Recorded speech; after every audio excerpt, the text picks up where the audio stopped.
obrigada pelo convite e obrigada a todos vocês por estarem aqui. E como o Bruno já disse, nosso tema hoje é Enquanto Hoje. Né? E só por esse tema a gente pode perceber a necessidade, né, e a importância de não deixarmos nada para amanhã. Né? Então, nós vamos ler a mensagem do Emmanuel e vamos discutindo alguns pontos. Se alguém tiver alguma pergunta referente ao tema, pode fazer. Tá bom? Então, vamos lá. O versículo que o Emmanuel utilizou nessa mensagem é de Paulo, Hebreus 3,15. Enquanto se diz, hoje, se ouvirdes a sua voz, não endureçais os vossos corações.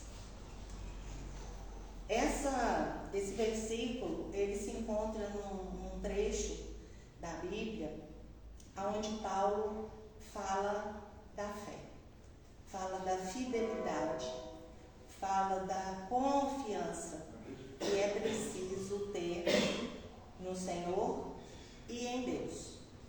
Então, Emmanuel vai falar sobre esse versículo, abordando algumas coisas do nosso dia a dia. Confesso que foi muito gratificante estudar esse texto e eu realmente espero que seja para vocês também. E o Emmanuel começa assim: encarecer a oportunidade de regeneração espiritual na vida física nunca será argumento fastidioso nos ciclos da educação religiosa. O que o Emmanuel nos trouxe aqui? Que é muito importante valorizarmos esse desenvolvimento, esse aprimoramento, como até o Bruno falou na prece, né? Que nós estejamos sempre prontos a estarmos cada vez melhores. Então, é muito importante que dentro das casas espíritas sempre seja relembrado que nós necessitamos do nosso aprimoramento. Porque se nós não nos aprimorarmos, nós não chegaremos com mais rapidez até esse final que a gente objetiva, que é sermos espíritos perfeitos e livres, perfeitos relativamente, e livres das dores, das angústias e dos sofrimentos. Alguns trechos a gente vai falar mais superficialmente, outros a gente vai aprofundar um pouco, também devido ao tempo, ok? O próximo item, o Emmanuel traz para nós o seguinte: o corpo denso, de alguma forma, representa o molde utilizado pela compaixão divina em nosso favor, em grande número de reencarnações, para reajustar nossos hábitos e aprimorá-los.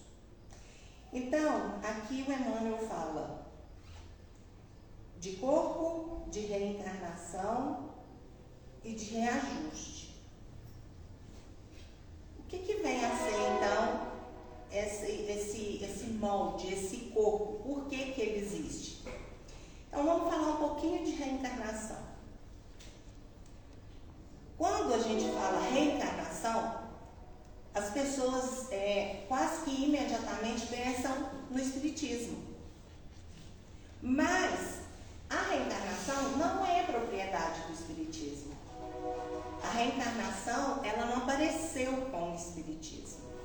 A reencarnação, o significado, que é retorno ao corpo físico, ele já existe desde os sumérios, se não me engano, há 3.000 anos antes do Cristo. Eu não tenho a data precisa. Mas, enfim, A reencarnação já é tema de outras religiões, como, por exemplo, o hinduísmo, o confucionismo, os Vedas falavam sobre isso, os druidas na França. Então, cada um tinha uma forma de falar sobre reencarnação, explicar o que era a reencarnação.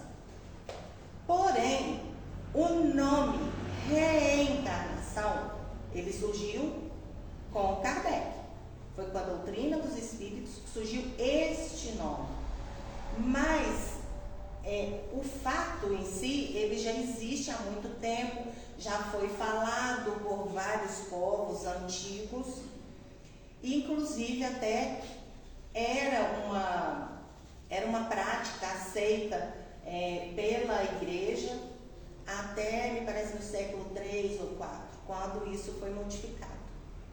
Então, a gente fala de reencarnação. E aí o Kardec pergunta algumas coisas aos espíritos sobre esse tema. E ele pergunta e ele vai para não ter dúvida de que realmente ela é necessária. Eu vou ler duas questões do Livro dos Espíritos para a gente entender bem o que vem a ser isso e a necessidade da reencarnação para esses reajustes que o Emmanuel nos trouxe. Então, na questão 166, o Kardec pergunta assim: como pode a alma que não alcançou a perfeição durante a vida corpórea acabar de depurar-se? E aí os espíritos respondem: sofrendo a prova de uma nova existência. E aí ele continua: como é essa nova existência? Será pela transformação como espírito? E eles respondem: depurando-se a alma, indubitavelmente experimenta uma transformação, mas para isso necessário lhe é a prova da vida corporal. Comprovará de novo que é preciso voltar. E aí, na questão, continuando na 166b, ele pergunta: a alma passa então por várias existências corporais? E eles respondem: sim, todos contamos muitas existências. Novamente, comprovando. E ele ainda pergunta de novo: parece então resultar que deste princípio, que a alma, depois de haver deixado o corpo, toma outro corpo, que reencarna. É assim que nós devemos entender? E os espíritos respondem: evidentemente. Então, gente, não tem dúvida da necessidade da reencarnação. E aí ele faz a pergunta que fecha esse assunto: qual o fim objetivado com a reencarnação? Expiação, melhoramento progressivo da humanidade. Sem isso, onde veio a justiça?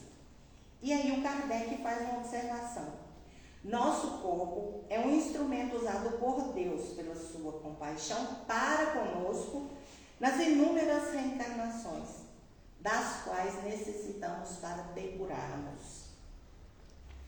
Então, por que nós precisamos reencarnar?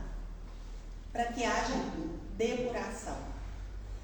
Mas o que aconteceu? Por que nós precisamos nos depurar? Porque ao longo dessas reencarnações, desde o início, quando o espírito foi criado, nós fomos desenvolvendo intelectualmente, que foi uma capacidade que Deus nos dotou, que é a inteligência, para desenvolvermos e estarmos sempre um pouco melhores. Com isso surgiu o livre-arbítrio. Com o livre-arbítrio, nós fomos tomando consciência e pudemos saber o que é o mal e o bem. Infelizmente, na maioria das vezes, escolhemos o caminho do mal. E aí, com o tempo, nós vamos conhecendo os outros lados e percebendo a necessidade de mudança.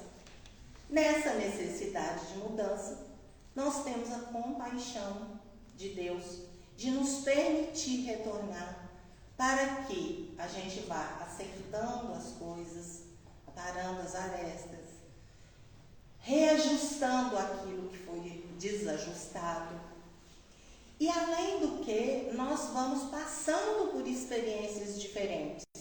Porque passar por experiências diferentes também nos traz conhecimento de estar em uma posição, estar em outra posição.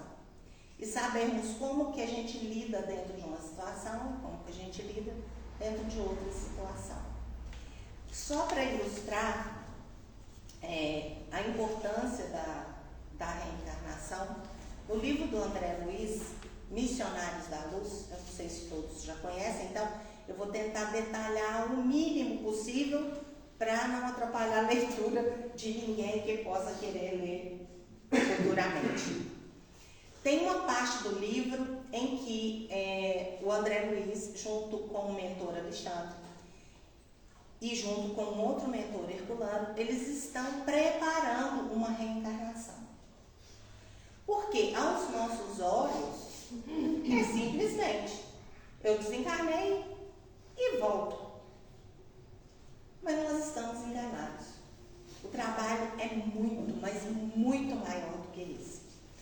Então, nesse caso específico, nós sabemos também, pela informação dos espíritos, que cada reencarnação é uma reencarnação. Então, eu trouxe o caso do Segismundo só para ilustrar sobre essa valorização e a importância que a gente precisa dar na nossa reencarnação. Em todas, mas principalmente no agora, no hoje, que o Emmanuel fala com a gente. Então, o que aconteceu? Segismundo estava no plano espiritual e ele deveria reencarnar numa família em que houve um crime, que ele era o assassino, e no plano espiritual, o casal prejudicado por ele resolve aceitar Segismundo como filho. Só que eles reencarnaram e a consciência modifica quando está na matéria. E aí, o pai não aceitava o espírito do Segismundo como filho. E aí começam os trabalhos da espiritualidade para que haja uma aproximação inicial do Segismundo com o Adelino. Por quê? O Adelino não aceitava inconscientemente. Então, todas as vezes que os mentores espirituais traziam para perto dele o Segismundo, ele sentia e ele sonhava e ele assustava, achava que ele estava que alguém estava atacando, que ele ia ser morto. Então, ele repudiava. E aí os espíritos começam a fazer essa aproximação, trabalhando e conversando e explicando para o Adelino durante o período do sono. Então eles conversavam durante o período do sono com o espírito dele, explicando a necessidade do perdão, explicando o motivo pelo qual ele aceitou o retorno do Segismundo.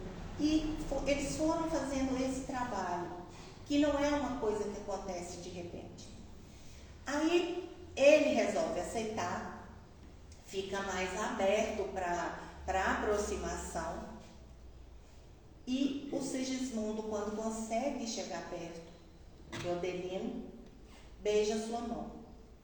E quando ele tem esse ato em espírito, é como se ele estivesse quebrando uma barreira, porque ele pensou assim: como que uma pessoa, um espírito, que abaixa e beija minha mão, como que ele pode ser ruim?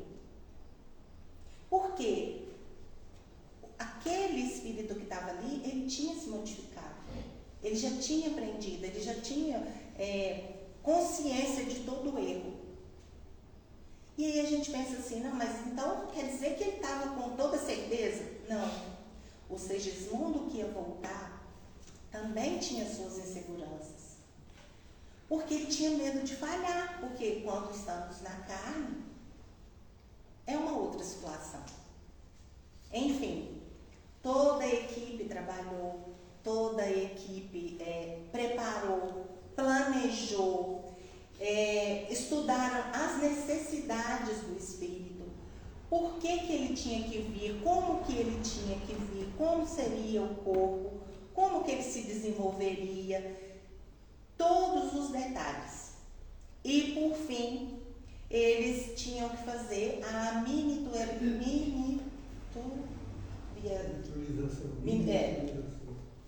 diminuir o perispírito dele. Essa palavra está muito difícil. Diminuir o perispírito dele para ficar uma miniatura. Porque ele teria que ocupar um corpo minúsculo. Então, quando isso acontece, o espírito já perde a consciência. Então, por que eu trouxe esse caso, gente? Porque o Emmanuel diz, enquanto é hoje. E ele fala que a reencarnação é para os ajustes. Então, como que nós estamos utilizando o nosso momento de hoje para fazer esses ajustes? Para ajustar os nossos hábitos, para aprimorar aquilo que a gente já percebeu que já está bom. E para a gente reajustar aquilo que a gente ainda sabe que ainda é um problema na nossa vida. Então, é muito trabalhoso, não é um estalar de dedos. Então, como que a gente está aproveitando isso? Ou será que nós não estamos aproveitando? Ou será que a gente está perdendo todo esse investimento em nós mesmos? Então, vamos refletir sobre isso e ver qual é a necessidade, nossa real necessidade de aprendizagem agora, de reajuste agora, de modificação agora.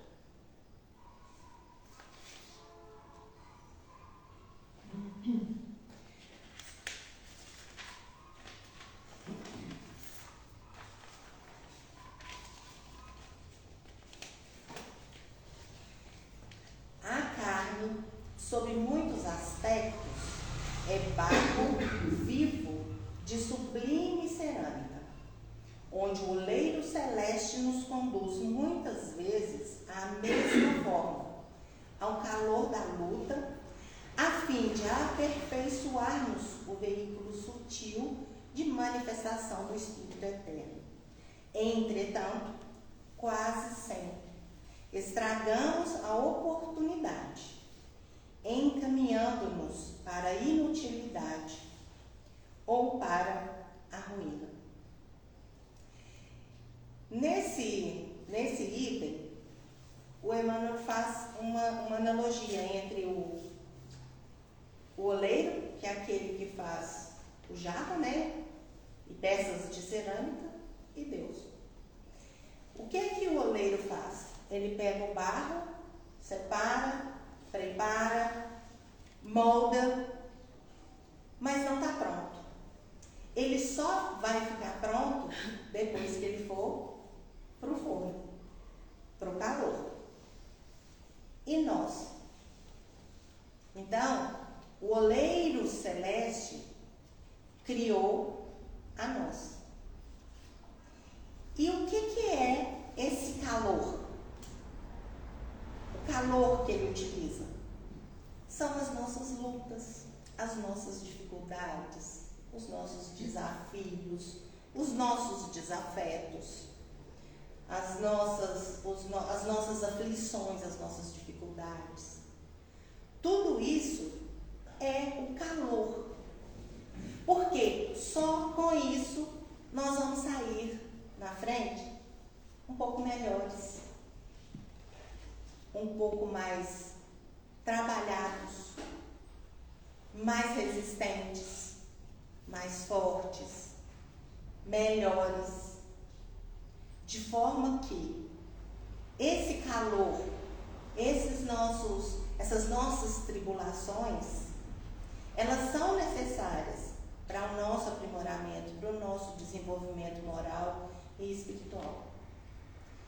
Mesmo porque, durante esse processo, vamos dizer, esse processo educacional pelo qual nós passamos, porque é uma educação, então, tem até um conceito do Kardec que ele fala que educação é o conjunto de hábitos adquiridos. Mas que tipo de hábito? Né? Tem a pessoa que é bem educada e tem a pessoa que é mal educada. Então, o Raul Teixeira fala até que não existe pessoa sem educação, porque ela foi educada, ou bem ou mal, mas ela foi educada. Então, esses hábitos, essa necessidade de burilar esses nossos hábitos, que foram criados ao longo de milhares de anos, aos poucos eles vão sendo trabalhados. E a reencarnação, ela nos permite isso. Então, o oleiro divino, ele nos deu essa oportunidade. Mas, como diz Kardec, infelizmente, muitas vezes nós não só estragamos, né, como ainda atrapalhamos um pouquinho mais, devido à nossa imaturidade. Porque se nós formos refletir sobre a nossa escala, nós estamos muito mais perto do início do que no final da escala evolutiva.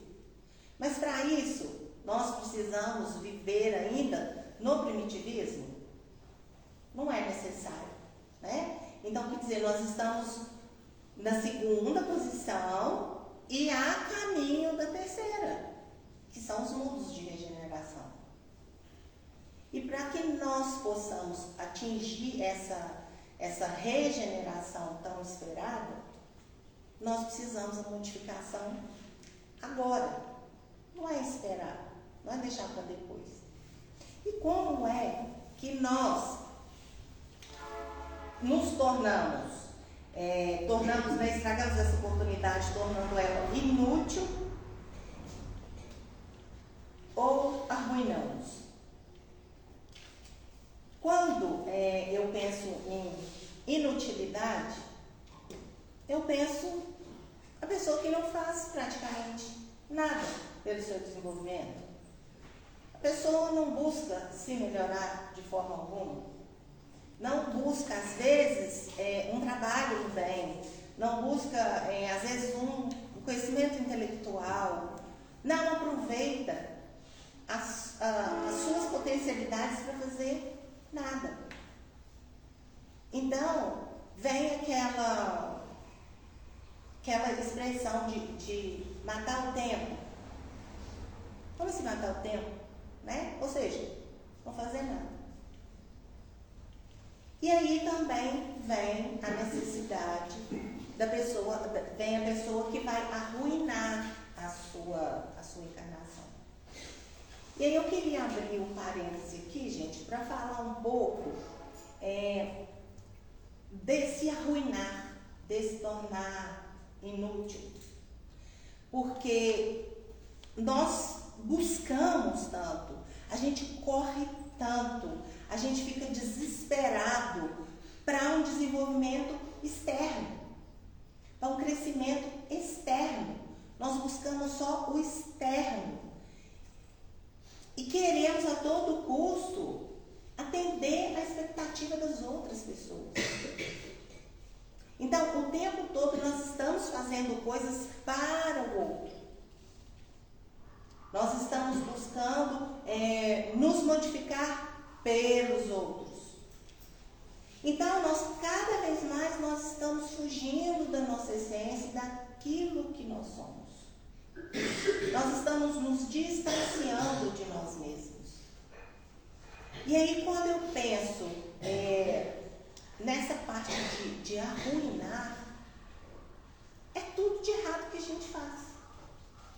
Inclusive chegando a desenvolver em nós mesmos doenças que nós sabemos que são provenientes, às vezes, de sentimentos. Então, vamos falar um pouquinho de uma das coisas, né, que eu acho que hoje, acho que ocupa a maioria de nós o tempo todo, que é a ansiedade. Nós não estamos falando de hoje, da necessidade de fazer hoje. Então, por que a gente quer viver no amanhã? Por que a gente quer definir o que vai acontecer no amanhã? Então, se nós pegarmos a ansiedade secamente, eu vou falar algumas coisas aqui, mas eu não sou especialista em psicologia, já vou adiantando, tá? É só para a gente ter uma noção. A ansiedade, ela é uma derivação do medo. Se nós formos pensar na ansiedade, tudo que causa ansiedade é o medo. Mas o medo, ele existe, ele é uma coisa nossa, né? É um sentimento nosso. Porque se não fosse o medo, a gente não estaria aqui. Foi graças ao medo que nós buscamos a nossa sobrevivência, foi graças ao medo que nós nos preservamos. Então, foi graças ao medo que nós desenvolvemos várias coisas, né? Vários instrumentos para nos trazer mais segurança, melhoria na nossa vida. Então, o medo, ele é uma coisa necessária. Quando é que o medo deixa de ser uma coisa necessária? Quando ele sai dessa área de preservação, quando ele sai dessa área de conservação e de defesa, de proteção. Então, só para ficar claro, por exemplo, medo de altura é preservação?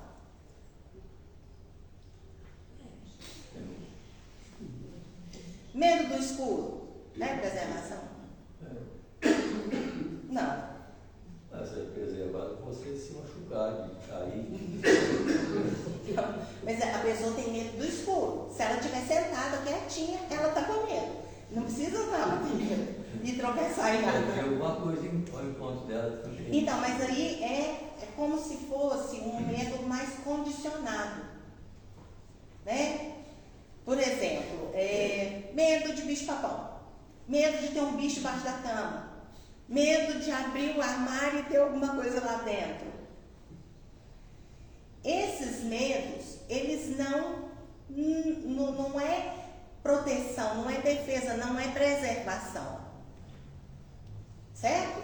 Mas, por exemplo, eu tenho medo de andar à noite numa rua deserta e escura. É a minha preservação. Porque eu estou evitando que eu passe por alguma situação desagradável. Então, é uma preservação minha. Então, o medo que é preservação, ele deve ser mantido. E o medo que é imaginação, ou o medo que é condicionado, o condicionado pode ser, às vezes a mãe tem medo de alguma coisa e ela cria o filho com o mesmo medo. Então, é um medo condicionado. Então, esses medos, eles devem ser enfrentados. Então, quando você enfrenta, é a luta. Porque o medo, ele nos prepara para duas coisas: para a luta e para a fuga.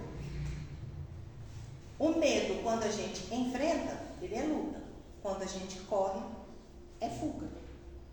Então, por exemplo, uma pessoa que tem vergonha, é fuga. O silenciamento, a timidez, é tudo fuga. Agora, uma pessoa que se prepara para a luta, está pronta para fazer alguma coisa, é luta. E aí, nós nos condicionamos, seja mais pelo nosso egocentrismo para essa luta. Então eu quero tudo do meu jeito, o jeito que eu faço que está certo. Se eu não fizer, ninguém vai fazer. Se não for do meu jeito, não vai ficar bom. E aí eu quero tudo certo, tudo planejado, tudo organizado. Mas nós não podemos lidar com todas as variáveis. É errado planejar? Não. É errado você pensar em fazer alguma coisa e já deixar organizado? Não. Mas a partir do momento que aquilo te prejudica ou prejudica o outro, aí já é outra coisa. Porque a pessoa que vive só no planejamento, só no que vai acontecer amanhã, no que eu tenho que fazer, no que eu tenho que deixar pronto, essa pessoa, ela não está no hoje. Ela não sabe o que é hoje, o que é o agora. Nós nem sabemos o que vai acontecer amanhã. Nós não sabemos o que vai acontecer à noite. Existem variáveis que saem do nosso controle.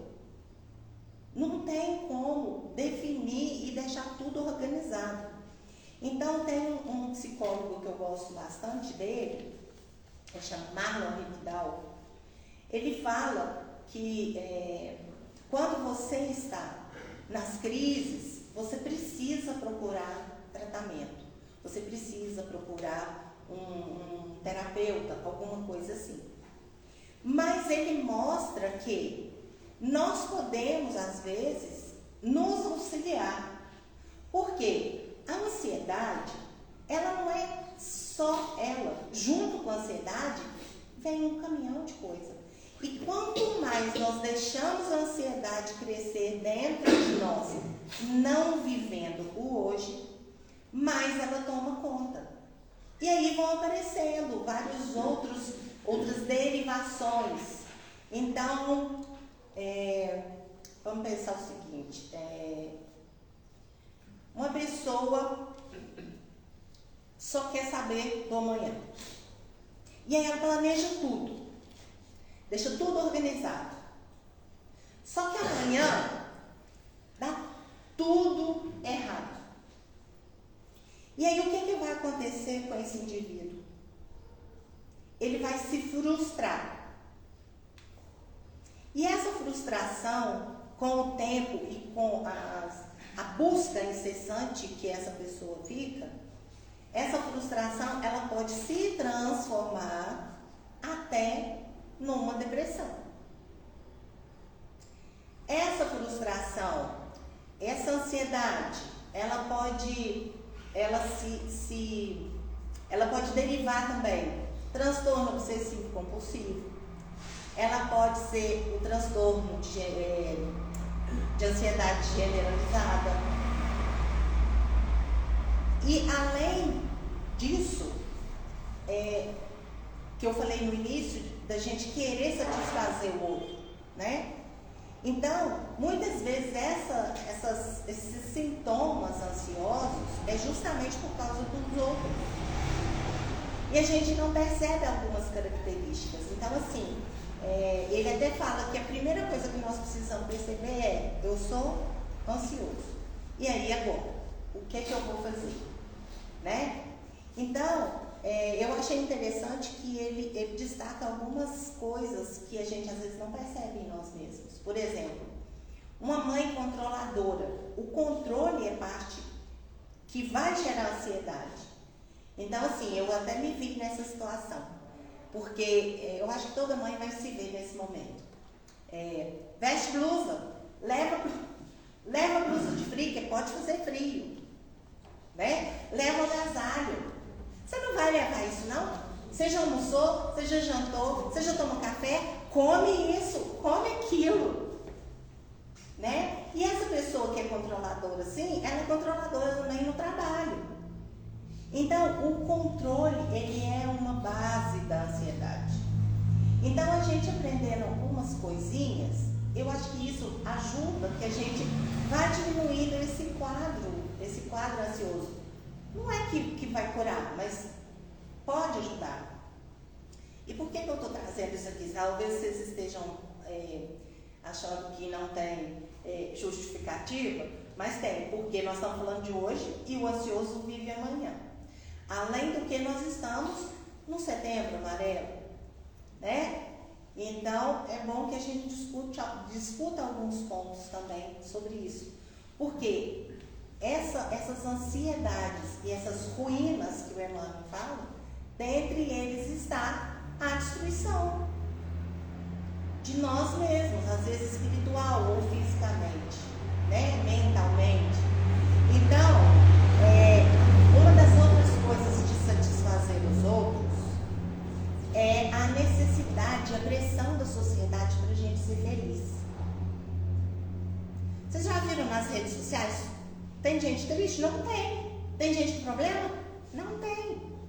Então, as pessoas se colocam naquela situação. Então, eu também preciso ser feliz. Eu tenho que me mostrar feliz. Então, a pessoa cria situações em que ela vai se sentir feliz. Como ela não consegue manter-se nesse patamar de alegria, porque por dentro ela não está bem, o que acontece?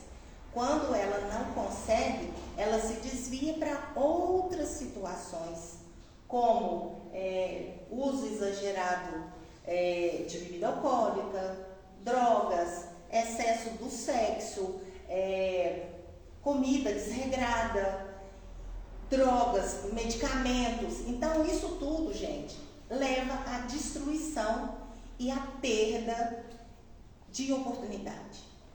Não aproveitar a chance que se está tendo agora. Porque nesses vícios, você vai querer sempre mais, com mais frequência, para atender aquela necessidade de estar bem. E aí a pessoa com aquilo, ela atinge um nível de alegria exagerada, que eles chamam de euforia. E aí na hora que passa aquilo, a pessoa volta lá para baixo. Aí ela cai lá embaixo, praticamente numa depressão ou num período depressivo. E aí, essa repetição vai fazer com que a pessoa desenvolva um transtorno bipolar. Então, é muito sério a gente pensar no que a gente está fazendo hoje. Naquilo que a gente pode fazer hoje. E não naquilo que pode ser que aconteça amanhã. Então, essa ansiedade, a depressão e os diversos tipos de transtorno, eles vão levar a pessoa, às vezes, ao suicídio, né? De fato, ou à morte inconsciente, que é a utilização de substâncias tóxicas, de coisas que vão prejudicar, às vezes, fisicamente, mentalmente, aquela pessoa. Então, é praticamente um suicídio inconsciente. Mas não deixe de ser uma perda da oportunidade. Ok? Tudo bem?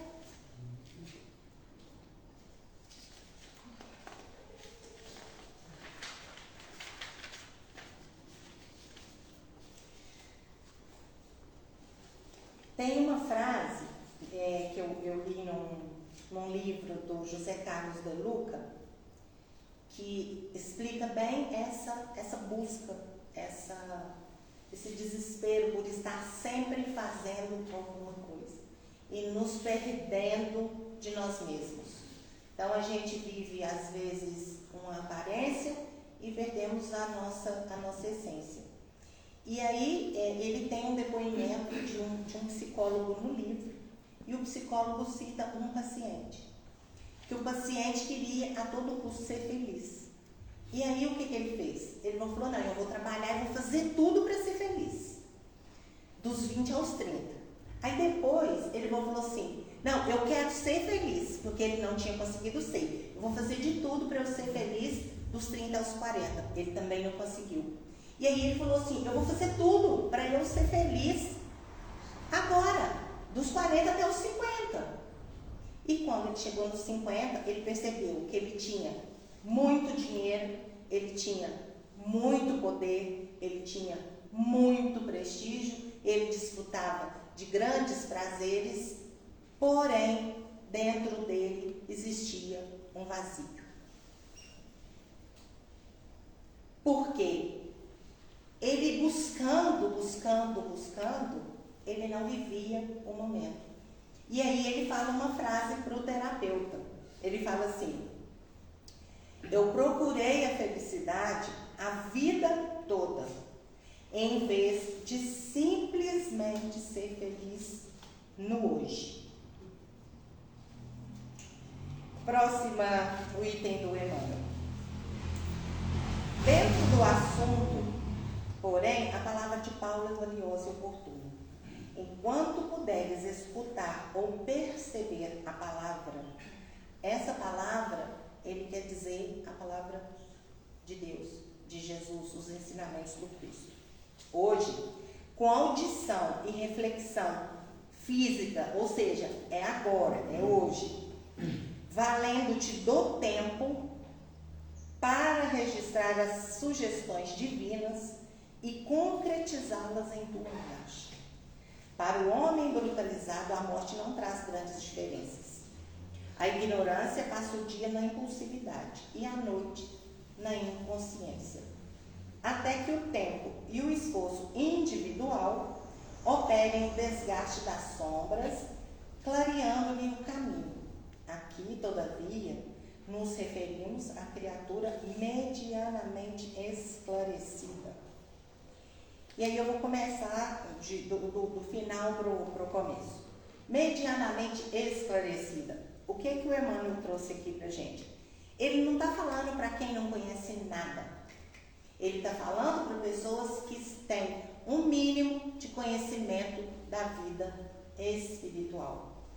Um mínimo de conhecimento do futuro que nos aguarda. De reencarnação, de pluralidade das existências, de lei de causa e efeito. Então, ele está falando para nós que estamos aqui hoje, né? Nós que temos um mínimo de conhecimento dentro da doutrina dos Espíritos. Então, para ele isso é relevante porque nós estamos aqui. Então, nós já sabemos. Se nós já sabemos, a nossa possibilidade de fazer o certo e de assumirmos as responsabilidades pelos equívocos é muito maior, certo? E aí ele fala: enquanto puderes escutar e perceber a palavra. Quando a gente fala de escutar e perceber os ensinamentos, no campo físico, ele está falando hoje do que adianta a gente ter conhecimento do Evangelho, ter conhecimento daquilo tudo que a doutrina espírita traz para nós, de todos os ensinamentos do Cristo, se nós não colocarmos em prática hoje, se a gente não concretizar enquanto nós estamos aqui. E aí me lembra outra passagem de quando uma pessoa vai colocar uma oferta no altar, e aí ele fala, né? Para você colocar a oferta, pensa bem, será que não tem ninguém que tenha alguma coisa contra você? Ou será que você não tem nada contra ninguém? Se esse for o caso, volta, resolve esse assunto e depois venha e faça a oferta. Essa é a oferta que agradável a Deus. Essa que é a oferta agradável. Então, não adianta nós nos oferecermos para várias coisas se nós não conseguimos perdoar, às vezes, a nós mesmos, às vezes uma ofensa, às vezes um equívoco das outras pessoas. Então, ele diz: reconcilia-te enquanto estás em marcha, né? E aí, eu fiquei pensando, por que é difícil a gente pedir desculpa? Sabe por que é difícil? Aquilo que eu falei agora mesmo. O ego. Porque quando você se desculpa, automaticamente você está reconhecendo um erro. Não é isso? Quando se pede desculpa, significa, olha, eu errei, né? Eu falhei, né? Me desculpa, não foi bem assim. Mas nesse momento nós temos que nos colocar como uma pessoa que errou.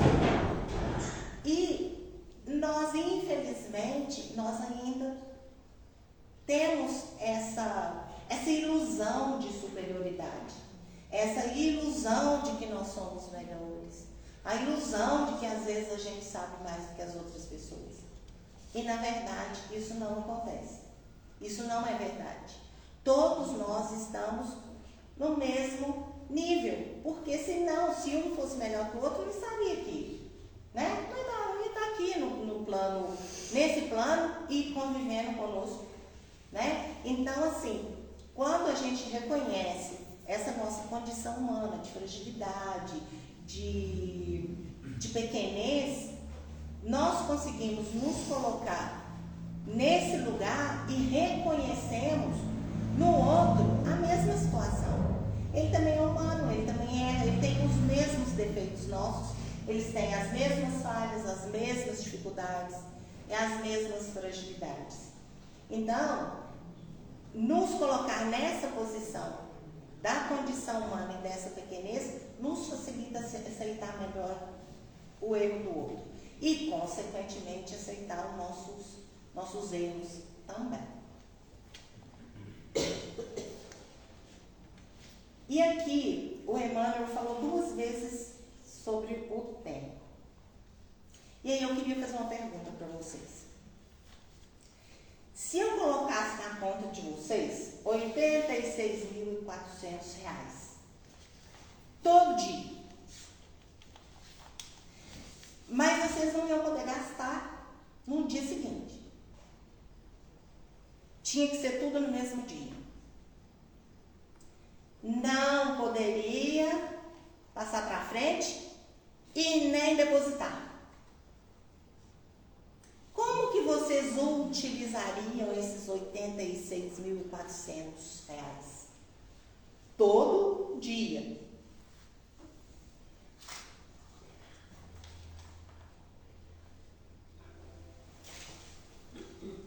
Alguém quer falar alguma coisa? O que vocês fariam com R$ 86.400 na conta todo dia? Tem que saber usar, né? Tem que saber usar da melhor forma possível. Porque todo dia, ao final do dia, acabava. Exatamente. Tem que usar da melhor forma possível, que é o tempo.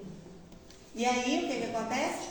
No dia seguinte, caía mais 800, mais 86.400.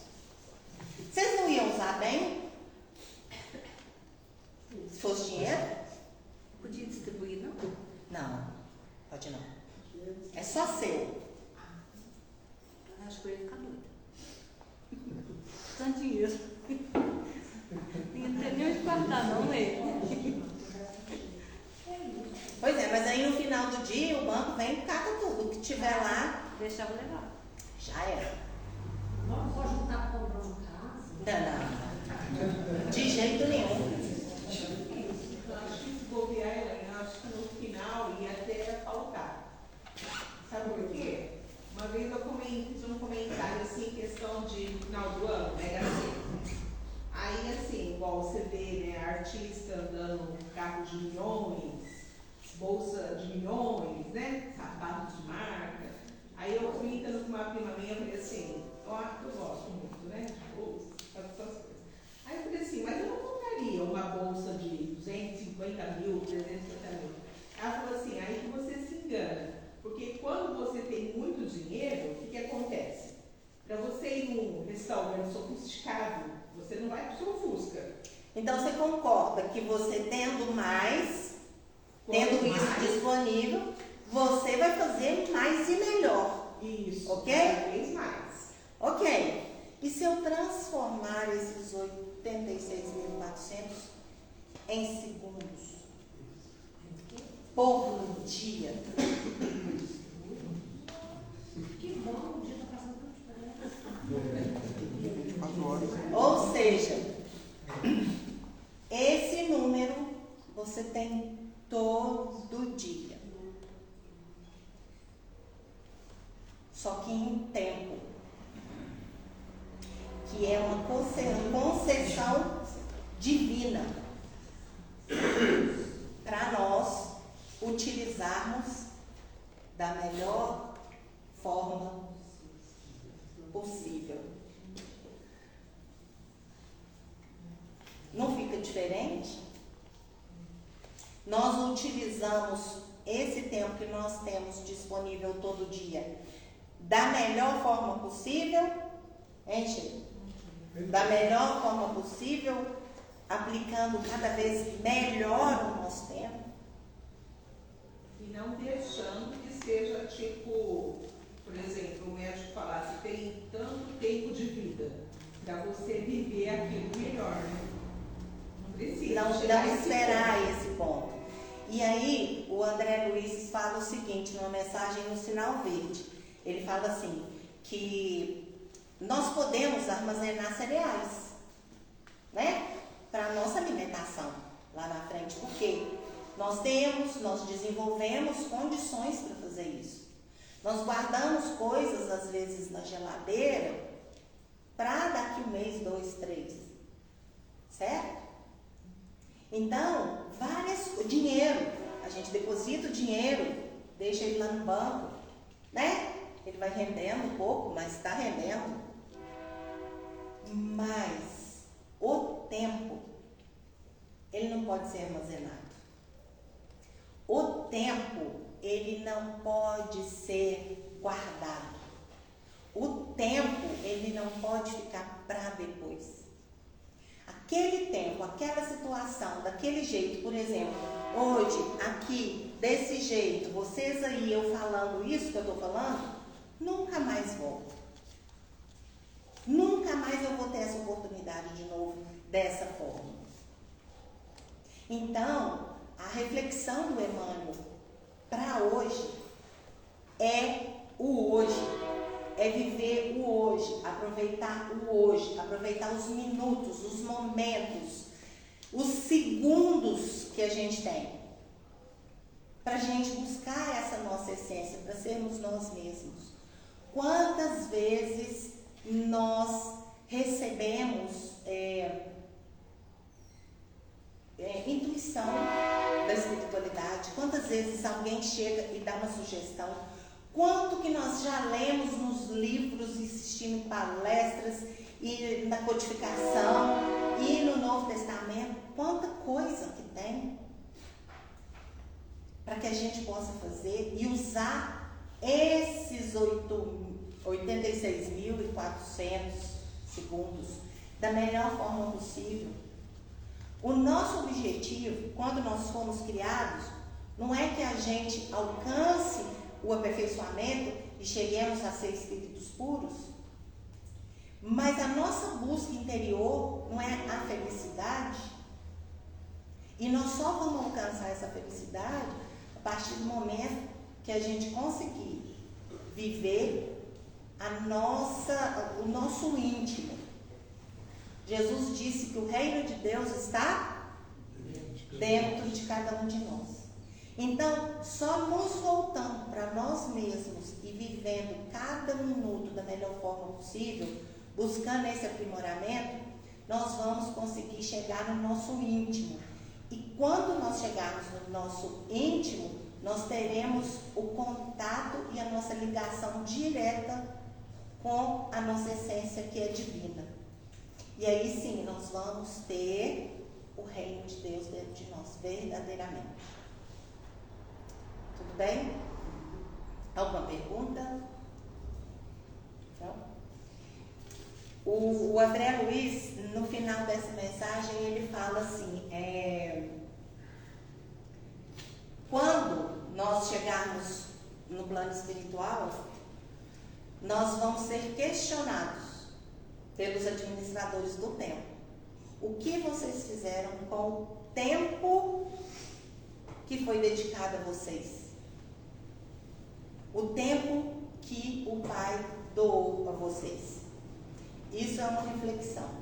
E a segunda reflexão, tem uma outra mensagem do Emmanuel, do Ideal Espírita, que ele fala do momento que nós estamos no plano espiritual prontos para vir.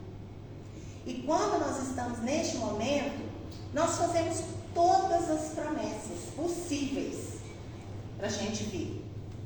A gente promete grandes coisas, a gente promete que a gente vai fazer tudo, nós vamos nos empenhar, nós vamos fazer aquilo.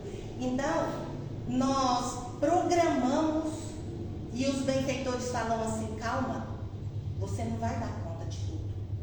Mas lá, com a consciência límpida, com tudo que a gente sabe, que a gente vê da nossa necessidade, nós queremos vir rápido e com o maior número de dificuldades possíveis. E com a graça e a providência divina, eles não permitem que a gente venha com todas as necessidades de reajuste. Então, é como se fosse assim, nós fazemos uma conta grande de uma vez, mas a providência divina vai dividir para nós. Então, a cada vez que a gente retorna, é uma parcelinha que a gente vai pagar. E mesmo assim, a gente ainda reclama, a gente se queixa, a gente lamenta e briga e se revolta. Então, o momento de hoje é para que nós possamos fazer isso.